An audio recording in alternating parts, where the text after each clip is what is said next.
गांव के बाहर एक छोटा सा तालाब था जहां दिन भर कई पक्षी पानी पीने और नहाने आते थे। उसी तालाब के पास बबलू खरगोश और टिम्मी कछुआ रहते थे। बबलू बहुत तेज दौड़ता था और उसे अपनी रफ्तार पर बड़ा घमंड था। वहीं टिम्मी शांत और समझदार था, लेकिन धीमे चलने के कारण बबलू उसे हमेशा चिढ़ाता। एक दिन बबलू ने टिम्मी को चिढ़ाते हुए कहा, तुम जैसे धीमे प्राणी को तो यहाँ रहने का कोई हक ही नहीं है। तुम्हें देखते ही नींद आ जाती है। गति का घमंड मत करो बबलू, कभी कभी धीरे चलने वाले भी जीत सकते हैं। टिम्मी ने मुस्कुराते हुए उत्तर दिया। अच्छा, तो फिर कल सुबह इसी तालाब के चारों ओर दौड़ लगाते हैं।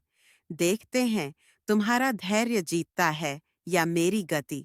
अगले दिन सुबह दौड़ शुरू हुई। बबलू ने तेजी से दौड़ना शुरू किया और जल्द ही टिम्मी को पीछे छोड़ दिया। उसे लगा कि टिम्मी कहीं दूर रह गया है, इसलिए आराम से पेड़ के नीचे सुस्ताने लगा। धीरे धीरे टिम्मी भी वहां पहुंचा, लेकिन उसने बबलू को सोता देख चुपचाप आगे बढ़ गया। कुछ देर बाद बबलू की नींद खुली तो वह घबरा गया। दौड़ता हुआ आगे पहुंचा, लेकिन तब तक टिम्मी जीत चुका था। बबलू हंस पड़ा। बबलू हार मानने को तैयार नहीं था। उसने टिम्मी को फिर से चैलेंज दिया, लेकिन इस बार टिम्मी ने कहा, ठीक है, पर अगली बार रेस खत्म होने तक कोई रुकेगा नहीं। बबलू मान गया और फिर से तैयारी करने लगा। अगले दिन फिर रेस शुरू हुई। इस बार बबलू तेजी से भागा, लेकिन रास्ते में कांटे बिछा दिए ताकि टिम्मी के धीमे चलने का फायदा उठाया जा सके।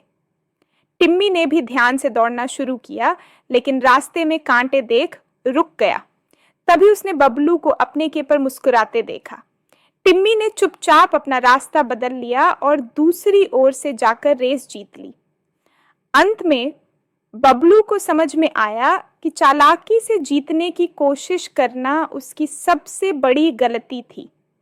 टिम्मी ने कहा, श्रेनिया, जीत का असली मजा तब है जब हम सच्चाई और मेहनत से जीतें। अगर आपको यह कहानी अच्छी लगी तो कृपया लाइक और सब्सक्राइब करें।